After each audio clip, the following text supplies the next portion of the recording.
Hello dear students, so this is my 43rd video and we were discussing the chapter of supply and its function.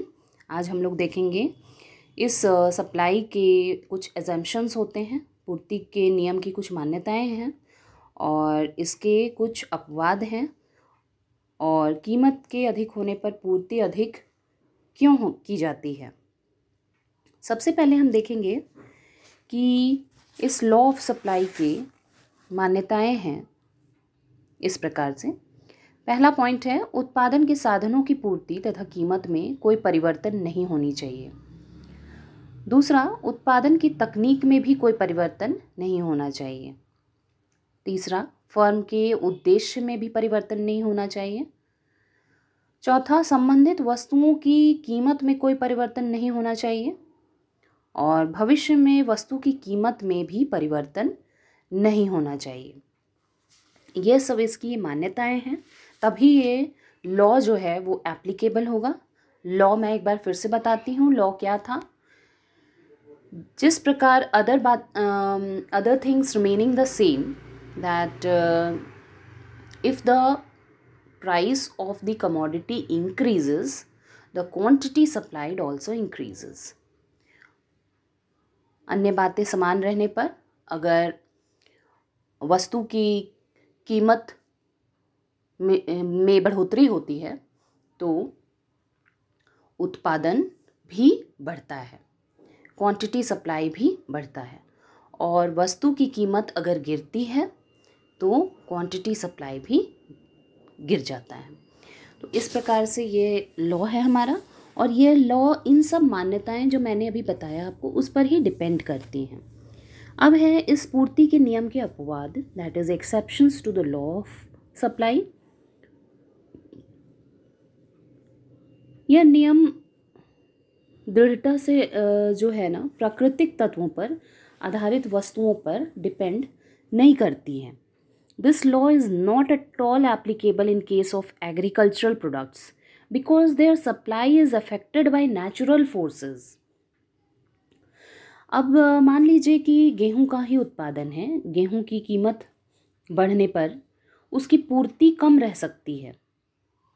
कीमत तो बढ़ गई लेकिन उसकी पूर्ति कम रह गई। ये सब क्यों हो सकता है? प्राकृतिक प्रकोपों के कारण। तो यहाँ पर हमारा लॉ ऑफ सप्लाई तो एप्लीकेबल नहीं हुआ। लॉ ऑफ सप्लाई का कहना है कि अगर प्राइस बढ़ी तो क्वांटिटी सप्लाई भी उसी प्रकार से बढ़ेगी, लेकिन यहाँ हमने एग्जाम्पल में देखा कि गेहूं का जो प्राइस है वो बढ़ गया लेकिन उसकी पूर्ति जो है वो कम रह गई। तो यहाँ पे यह एक्सेप्शन हो गया लॉ ऑफ सप्लाई का। नेक्स्ट पॉइंट इज, कुछ सामाजिक प्रतिष्ठा की वस्तुओं की अधिक कीमत मिलने पर भी उनकी सीमित मात्रा में ही पूर्ति की जाती है। This law does not apply in case of goods of social prestige.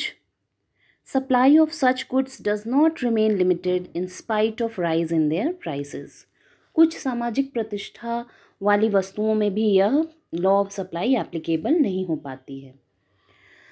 Next point is, नाशवान वस्तुओं की कीमतें कम होने पर भी विक्रेता उनकी अधिक मात्रा बेचने का प्रयत्न करते हैं। This law is generally applies in case of perishable goods. The sellers want to sell more quantity of such goods even if the prices fall. क्योंकि कुछ perishable goods means कुछ सड़ने वाली जो वस्तुएं होती हैं उसमें यह लॉ नहीं एप्लीकेबल हो सकता है। अगर वो प्राइस बढ़ा हुआ है और क्वांटिटी भी बढ़ा के वैसे बेच, उस तरह से ये एप्लीकेबल नहीं हो सकता है, कभी भी नहीं हो सकता है। वो तभी भी उस गुड को बेचना चाहेगा उसी क्वांटिटी में अगर प्राइजेस कम हैं तो भी। तो इस प्रकार से ये कुछ एक्सेप्शंस भी हम लोगों ने देखा। अब हम देखेंगे कि कीमत के अधिक होने पर पूर्ति अधिक क्यों की जाती है। Why more is supplied in response to high prices? ये काफ़ी कॉमन और समझने योग्य बात है कि कोई भी प्रोड्यूसर कभी भी अपनी वस्तु को अपने एवरेज कॉस्ट से नीचे कॉस्ट पे नहीं बेचना चाहता है। वो हमेशा चाहेगा कि उसकी वस्तुएं जो हैं वो हाई प्राइजेस पे ही सेल हों, लेकिन वो डिपेंड करता है मार्केट फोर्सेस पे और गुड्स के क्वालिटी पे कि वो गुड्स किस प्रकार से मार्केट में सेल होती हैं। कीमत के अधिक होने पर पूर्ति अधिक इसलिए की जाती है क्योंकि अन्य बातें समान रहने पर अधिक कीमत के फलस्वरूप अधिक लाभ प्राप्त होता है। लेकिन किसी वस्तु की कीमत और उसकी पूर्ति में सदैव जो है वो पॉजिटिव रिलेशन देखने को मिले यह ज़रूरी नहीं है। इसलिए पूर्ति के नियम के कई अपवाद भी हैं जो हम लोगों ने अभी देखा है।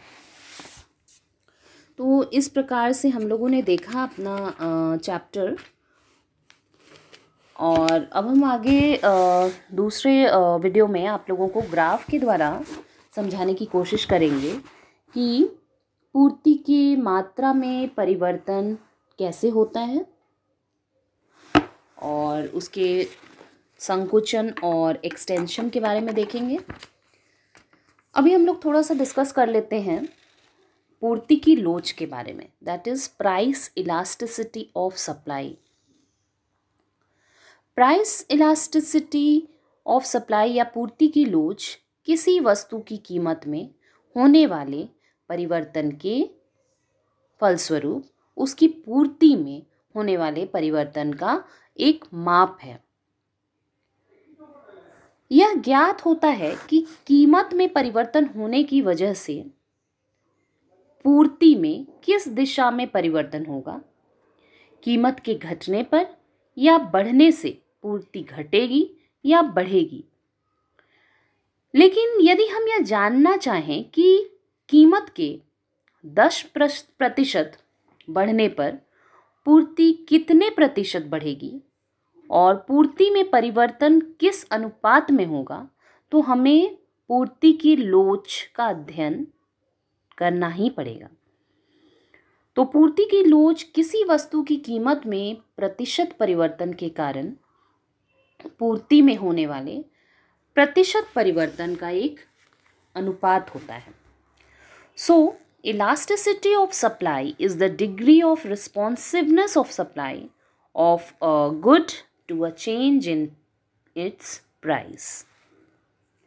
जिस प्रकार हमने प्राइस इलास्टिसिटी ऑफ डिमांड पढ़ा था, उसी प्रकार से प्राइस इलास्टिसिटी ऑफ सप्लाई भी वर्क करता है।